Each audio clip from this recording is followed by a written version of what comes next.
Hello guys, स्वागत है आपका फार्मर्स टेक के एक नए वीडियो में।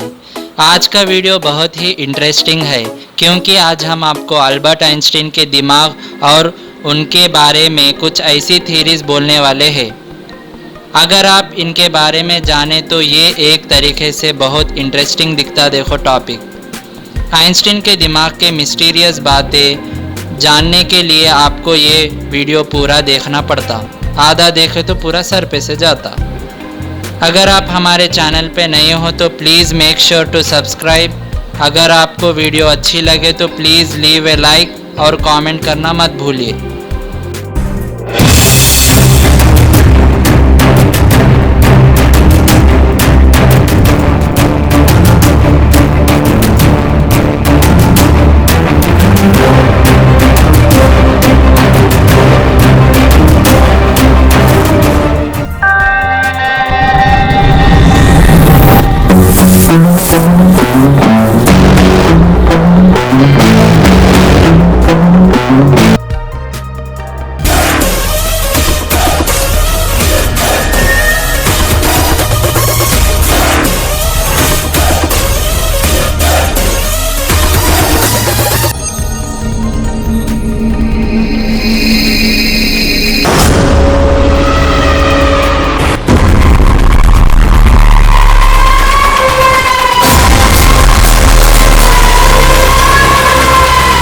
चलिए शुरू करते हैं हमारा आज का ये इंटरेस्टिंग टॉपिक। आखिर अल्बर्ट आइंस्टाइन इतने जीनियस क्यों थे? आइंस्टीन का दिमाग का मिथ क्या है? आज इस वीडियो में हम वो तमाम मिथ स्टोरीज के बारे में आपको बताएंगे।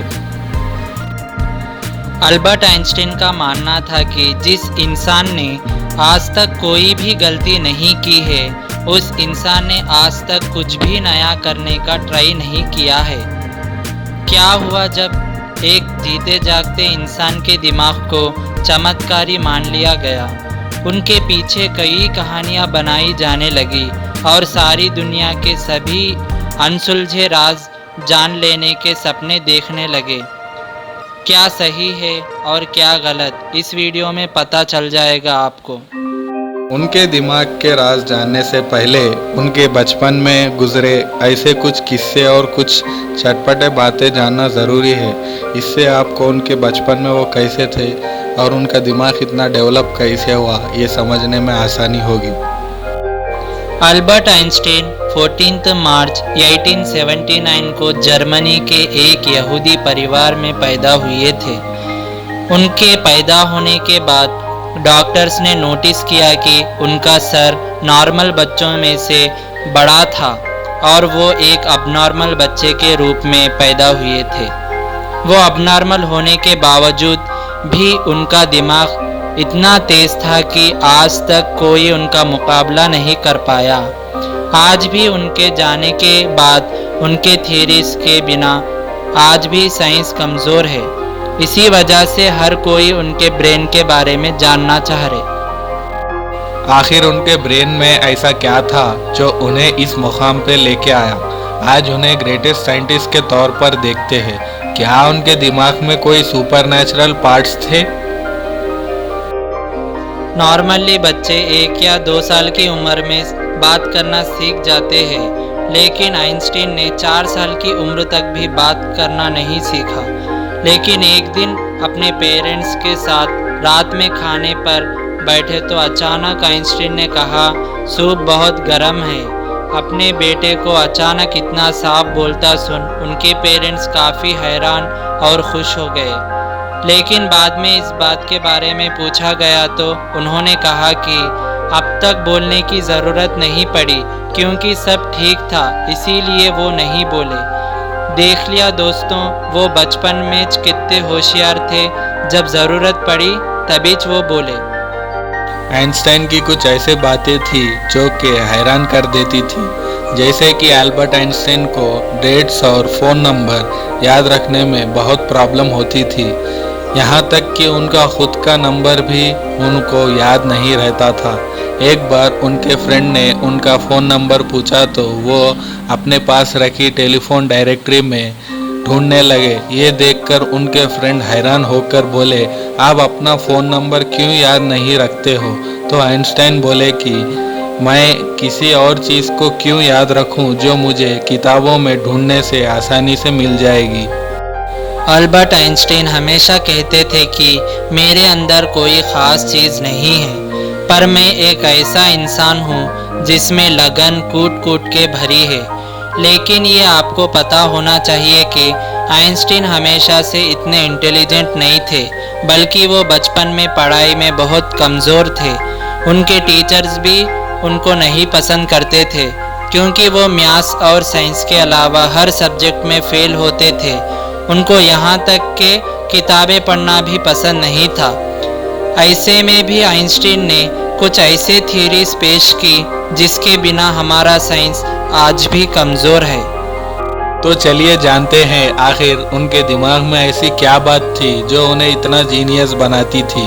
आइंस्टीन को साइंस में इंटरेस्ट तब हुआ जब वो 5 साल के थे और उनके फादर ने उन्हें एक कंपास ला कर दिया।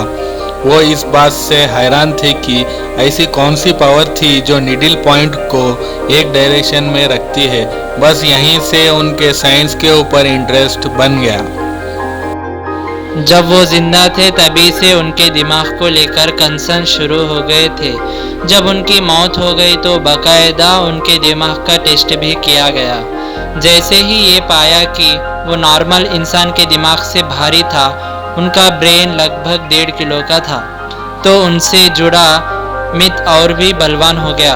जब ये पाया कि उनके दिमाग का सिल्वियन फिशर दूसरों के दिमाग के कंपेयर में छोटा था। प्रिंसटन हॉस्पिटल के पैथोलॉजिस्ट थॉमस हार्वे ने 1955 में आइंस्टाइन के मरने के बाद उनके दिमाग का टेस्ट किया था और उसे 240 अलग अलग टुकड़ों में बांट दिया था।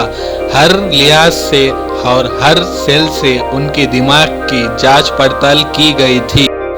मशहूर साइंटिस्ट अल्बर्ट आइंस्टीन के दिमाग के राज खोलने वाली न्यूरोलॉजिस्ट मरियान क्लीव्स डायमंड ने इंसानी दिमाग की हदों को लेकर पूरी दुनिया को नया डायरेक्शन दिखाया था। इन्होंने अल्बर्ट आइंस्टीन के दिमाग का टेस्ट करके सबसे पहले ये बताया कि दिमाग की पावर बढ़ाना पॉसिबल हो सकता। साल 1984 में उन्होंने थ्योरी ऑफ रिलेटिविटी के साथ कई साइंटिफिक थ्योरीज देने वाले आइंस्टाइन के दिमाग के 4 टुकड़े रिसर्च करने के लिए उन्हें मिले। अपने रिसर्च में उन्होंने पाया कि आइंस्टाइन का दिमाग में किसी नॉर्मल इंसान के मुकाबले कई ज़्यादा सपोर्टिव सेल्स मौजूद है। इंसान के शरीर के प्रोसेसेस को समझने के लिए साइंटिस्ट एक्सपेरिमेंट्स में चूहों का इस्तेमाल किया जाना तब भी आम था।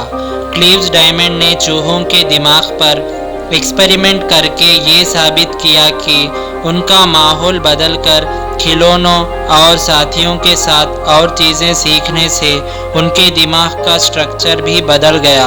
उन्होंने इससे ये कंक्लूजन निकाला कि इंसान समेत सभी जानवरों को एक बेहतर माहौल फ़ायदा पहुंचा सकता था। उनके साथ काम करने वाले इंटीग्रेटिव बायोलॉजी के प्रोफेसर जॉर्ज प्रोक्स ने कहा, उनकी रिसर्च दिखाती है कि दिमाग के विकास में माहौल का कितना बड़ा इफेक्ट पड़ता है। इजी सी लगने वाली ये बात असल में बहुत पावरफुल जानकारी थी जिसने पूरी दुनिया को बदल दी। अपने बारे में और अपने बच्चों की परवरिश के बारे में हमारी सोच को बदल दी। कुछ साल पहले हुए एक रिसर्च में पता चला कि दिमाग का सेरेब्रल कॉर्टेक्स नाम का हिस्सा एक नॉर्मल इंसान के मुकाबले में अलग था। आपको अगर नहीं मालूम तो सुनो, सेरेब्रल कॉर्टेक्स इंसान के दिमाग का एक इम्पॉर्टेंट हिस्सा होता है जो सबसे कॉम्प्लेक्स दिमागी प्रोसेस के लिए जिम्मेदार माना जाता। रिमेम्बरिंग पावर, एक्शन प्लान बनाना, थिंकिंग और तनाव, फ्यूचर का प्लान बनाना, इमेजिनेशन करना एक्सेट्रा के लिए दिमाग का ये हिस्सा जिम्मेदार होता है। रिसर्च करने वाले साइंटिस्ट ने पाया कि आइंस्टीन का दिमाग इस कॉम्बिनेशन के लिहाज से बहुत ज़्यादा कॉम्प्लेक्स था। आइंस्टाइन का दिमाग अब अमेरिका के एक म्यूजियम में 46 टुकड़ों के रूप में संभाल कर रखा गया है। पहले आइंस्टाइन का दिमाग काफ़ी पतले टुकड़ों के रूप में डॉक्टर थॉमस हार्वे के पास संभाल कर रखा था, जिन्होंने 1955 में महान साइंटिस्ट की मौत के बाद उनका पोस्टमार्टम किया था। कुछ लोग ऐसा भी मानते हैं कि डॉक्टर थॉमस हार्वे ने बिना परमिशन के दिमाग को चुरा लिया था। बाद में सबको मालूम होने पर डॉक्टर हार्वे ने कहा कि उन्होंने रिसर्च के लिए दिमाग को निकाला था। डॉक्टर हार्वे के बाद आइंस्टीन के दिमाग के टुकड़े कई हाथों से होते हुए लूसी एडम्स के पास पहुंचा। लूसी ने ही इन टुकड़ों को फिलाडेल्फिया के Mutter museum and historical medical library museum को दान कर दिया। वहां जार में रखा आइंस्टीन के दिमाग को आज भी लोग देख सकते हैं। आइंस्टाइन को अमेरिका के फेमस टाइम्स मैगजीन ने 1999 में person of the century 20th century का महान साइंटिस्ट करार दिया। ऐसा भी कहते हैं कि साल 1952 में आइंस्टाइन को इजराइल का प्रेसिडेंट बनने का भी ऑफर आया था, लेकिन उन्होंने ये कहकर ठुकरा दिया कि वो पॉलिटिक्स के लिए नहीं बने बल्कि वो साइंस के लिए बने हैं। अल्बर्ट आइंस्टीन ने परमाणु बम को तो नहीं बनाया, पर उनके बनने में उनके दिए फार्मूलाज का बहुत अहम रोल था। बाद में इस बात से उन्हें बहुत अफसोस हुआ कि उनके फार्मूलाज पूरी मानवता को ख़त्म कर सकते हैं। आइंस्टाइन वार को बेहद खतरनाक मानते थे। एक बार उनसे क्वेश्चन पूछा गया कि थर्ड वर्ल्ड वार में किस तरह के हथियार से लड़ा जाएगा, तो उन्होंने जवाब दिया कि ये तो मैं नहीं कह सकता, लेकिन फोर्थ वर्ल्ड वार में पत्थर और लकड़ी या भालों से युद्ध किया जाएगा, क्योंकि थर्ड वर्ल्ड वॉर से ये एडवांस सिविलाइजेशन और इंसान का संपूर्ण विनाश हो सकता है और वो लोग फिर से स्टोन एज में चले जाएंगे। ऐसा भी कहते हैं कि आइंस्टीन पूरे फोकस से काम करने के लिए वो अपने आराम में कोई कसर नहीं छोड़ते थे, इसीलिए पूरे 10 घंटे की नींद लिया करते थे। एल्बर्ट आइंस्टाइन के बारे में और एक अहम बात है, क्योंकि उनको जनरल एंड स्पेशल थ्योरी के लिए ही जाना जाता है, लेकिन बहुत कम लोगों को ये पता है कि उनको 1921 में नोबेल प्राइज मिला। थ्योरी ऑफ रिलेटिविटी के लिए नहीं, बल्कि फोटो इलेक्ट्रिक इफेक्ट के लिए दिया गया था। और बहुत सारे लोग ये मानते हैं कि आइंस्टीन के थ्योरीज बहुत मुश्किल थे, इसीलिए उस समय बहुत कम लोग थे जो उनके थ्योरीज को समझ पाते थे। आइंस्टाइन को बाल कटवाना बिल्कुल पसंद नहीं था। उनके बाल हमेशा बिना कंघी किए होते थे।